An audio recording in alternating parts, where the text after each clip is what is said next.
a minute or two ago. Wrapping it up, the minimum wage conversation is still there on the street. We don't have a figure yet.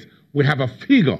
Let me retake that. We have a figure of 30,000 naira on the street, but the one of the former governors of Cross River State says this minimum wage increases will keep recurring, and he says the government should focus on fixing healthcare, education, and the economy, infrastructure, and things like that, so that we can stop this minimum wage increase all the time for civil servants. What's your take about the amount on the table? How soon should it be paid? And what else should we focus on very quickly?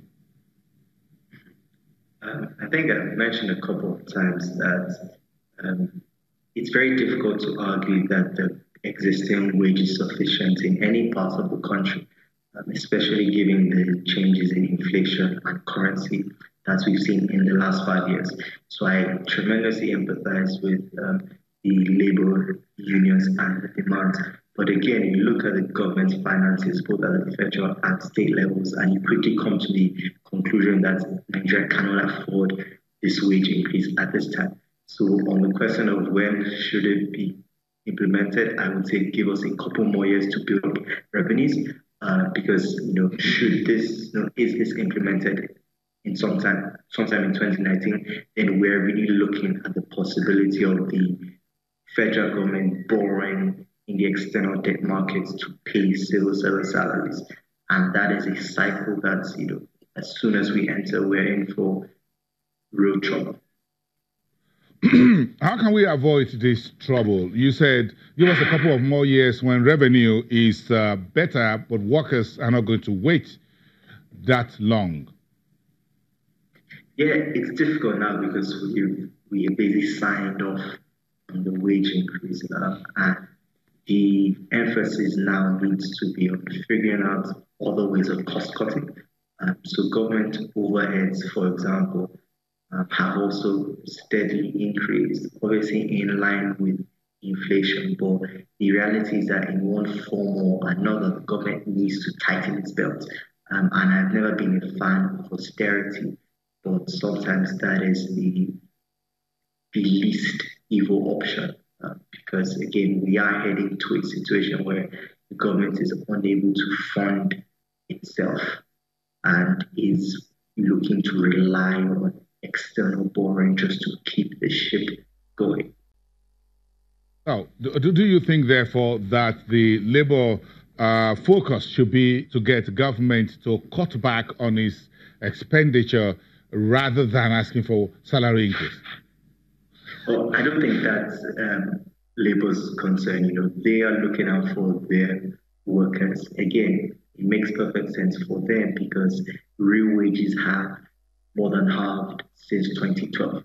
So this wage increase for them isn't actually a real wage increase. It's just taking them back to the living standards that they experienced in 2011, 2012. So I understand where they're coming from, right? But looking at it from a holistic perspective, the government has worked itself into quite a fix because this wage increase is material and it's already spent about 70% of revenues on wages and salaries in 2017.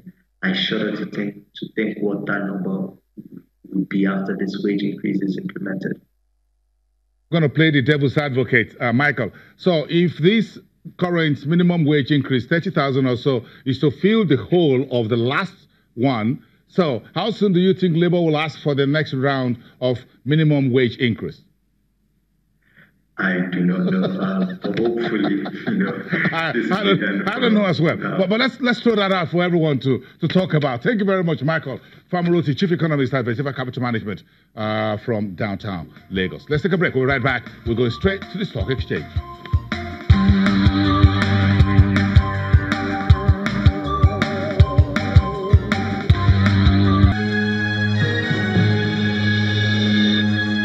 Victor Chiazo is the head of research and investment at FSL Securities, and is live to us from the Nigerian Stock Exchange trading floor.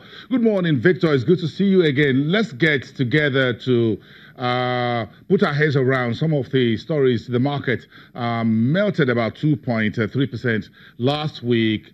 What's the big story for you on the equity side as we speak? Yeah, thank you for having me, Bosun. The big story has to be the listing of the IPO for SACO.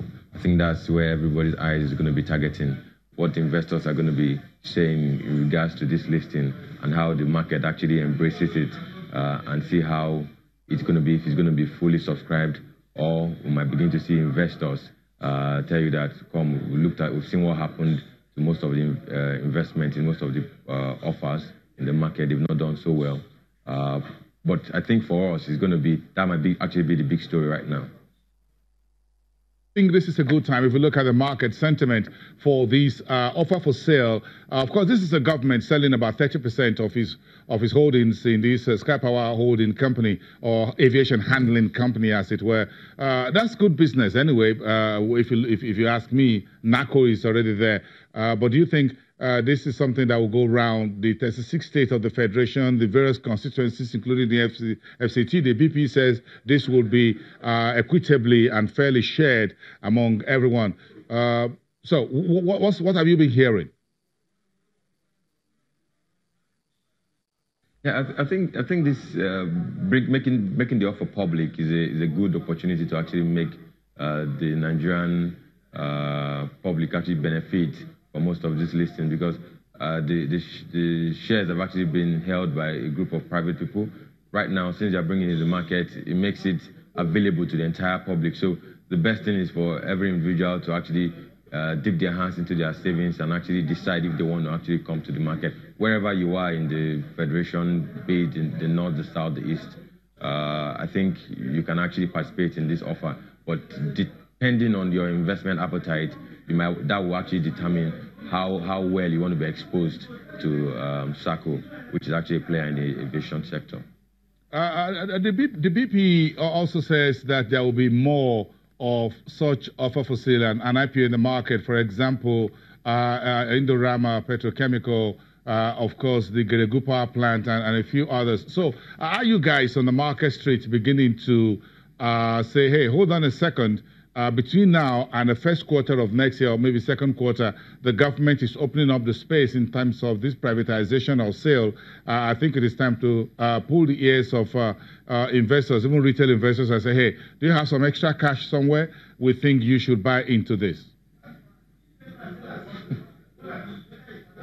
Yes, I think what BP has said is actually come as a welcome development to the market. But I take you a little backward. The last IPO we saw in the market was in 2014, where we saw Seplat come out with a dual listing in London and in the Nigerian Stock Exchange. After that, we've not seen any IPO in the market. All we've seen has been listing by introduction, where we saw the likes of Jais Bank, Medview, Caverton, all coming to the market. Notori, the most recent. And if you look at the performance of most of these entities, it hasn't been as impressive as investors would have hoped. For the investing public, and with the information available, we would have wished or loved to say, okay, we're expecting the likes of MTN to have come around and actually wet the floor ahead before the listing of SACO. But by and large, we all know what's happening with MTN. But SACO is here to actually take the bull by the horn, and we're expecting them to open up the offer today. But looking at going forward, looking at expectation of LMA Petrochemical, reinsurance companies, and other companies looking at listing, I think is a welcome idea, and I think investors will actually be happy that the IPO market is actually coming back to life in the Nigerian capital market. Yes, we're happy the IPO market is coming back to life. Enjoy the rest of your day and the rest of the week. Victor Chezo, who is the head of research and investment at FSL Securities. That's wrapping up the show for today. We'll see you again tomorrow. Have a great day, everyone. Goodbye from Lagos.